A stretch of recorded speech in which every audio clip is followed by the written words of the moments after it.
Hey everybody, and welcome back. Just a couple quick updates today, at least so far anyway. So Scream Factory has released the final specs for their upcoming release of Return of the Living Dead Part 2. As was already mentioned, it is getting a brand new 2K scan from the Inner Positive. We'll have a new commentary with actress Suzanne Snyder and a new commentary track with Gary Smart, who co-wrote the complete history of Return of the Living Dead, and filmmaker Christopher Griffiths. But it is porting over the previously available commentary track with the director. Also has some new interviews on the makeup effects, a brand new interview with the director, and also a new interview with the composer. And that one is kind of key because unlike the DVD release that came out 10 plus years ago, which I never actually really found out the exact reason why. Maybe someone out there knows. But the original score for Return of the Living Dead Part 2 was altered on the DVD release. Like, it had a completely different score on there. And what was weird is that DVD came with an alternate language track. And if you clicked over to that track, you could hear the original score.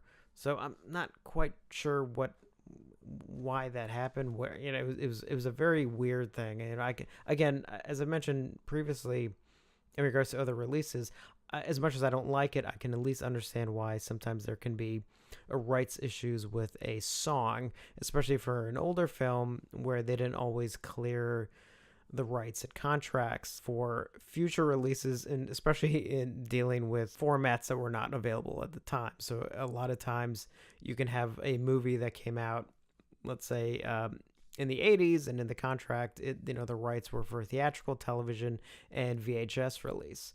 Now, if it's at video release, they could probably actually get around not having to worry about that if for a release that's coming out on DVD, Blu-ray, digital, or anything like that. But if it specifically said VHS in the contract, then actually whoever's putting that movie out on DVD, Blu-ray, and whatnot, they actually have to go back and get the rights for those songs all over again. And sometimes the amount of money that people are asking for the rights of their song can be absurd. Now, I don't think that's the case here. Again, I don't know why that was done, but that being said, the Blu-ray release that Scream Factory is putting out will have the original score, which thank goodness for that. And that release is due out on August 14th. Also has some archival featurettes and some interviews and stuff. I mean, it's just a jam-packed release, and it should go really well with their previous release of the first Return of the Living Dead, which I just watched for like the millionth time on July 3rd, as I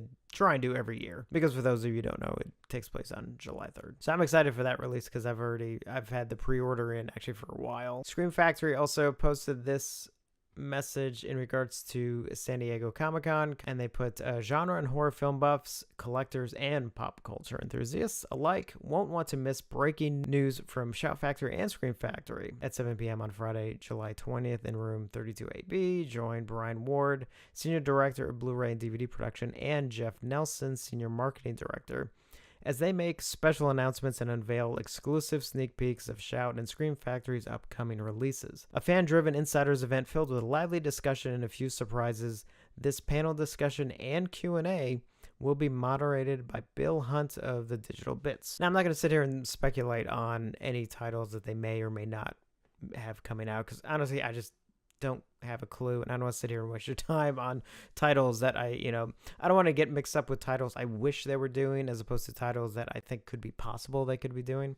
I'd rather just kind of wait and see what they are going to announce. However, I will just say that I'm assuming with their new relationship with Warner Brothers and having access now to a lot more Warner Brothers titles and New Line Cinema titles, that there actually could be a lot of really good announcements and titles that a lot of us have been waiting for a long time, or titles that are maybe getting re-released by them that were put out maybe years ago on bare bones releases and stuff. So who knows? I mean, be excited to see. In the past, their Comic-Con events, it was kind of a mix. You usually had a couple of titles were just like, oh, that's pretty cool that they're putting that out. And a couple titles were just like, oh, awesome. And then there's usually about like 2 titles, maybe 3, where it's like, wow. Now, what could those mind-blowing ones be? That's going to be interesting to see. Could it be one of the box sets for, the Nightmare on Elm Street or Friday the 13th box sets that I kind of thought that they may put out eventually?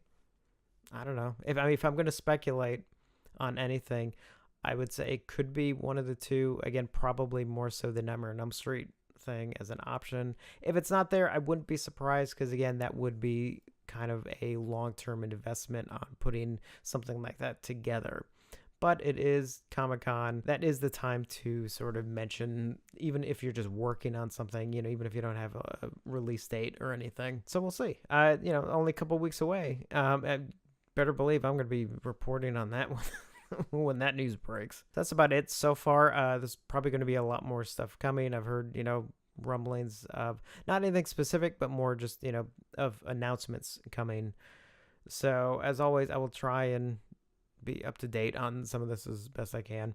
But I also have doing some videos and some other stuff I'm doing. I'm trying to work on finishing my home theater room. So I'm actually going to have a video on that because that room is actually going to play an important role in some stuff coming up as well. So thank you for watching. Don't forget, subscribe, like, and all that YouTube stuff that you have to do. And I've gotten even more subscribers since the last video. So once again, I want to say thank you and welcome to everyone. And by all means, if there's different things you want to see, because again, this channel is not just for video, release updates. It's just something I'm really into because I'm a huge movie fan. So that's just part of what I'm doing here. A lot of the other stuff I want to do will be kind of coming soon. But in the meantime, it's just, I can do these pretty quick, and there's always new releases coming up, a lot of fun stuff to talk about, and I love talking about it. So again, thank you for subscribing, and I will see you guys on the next video.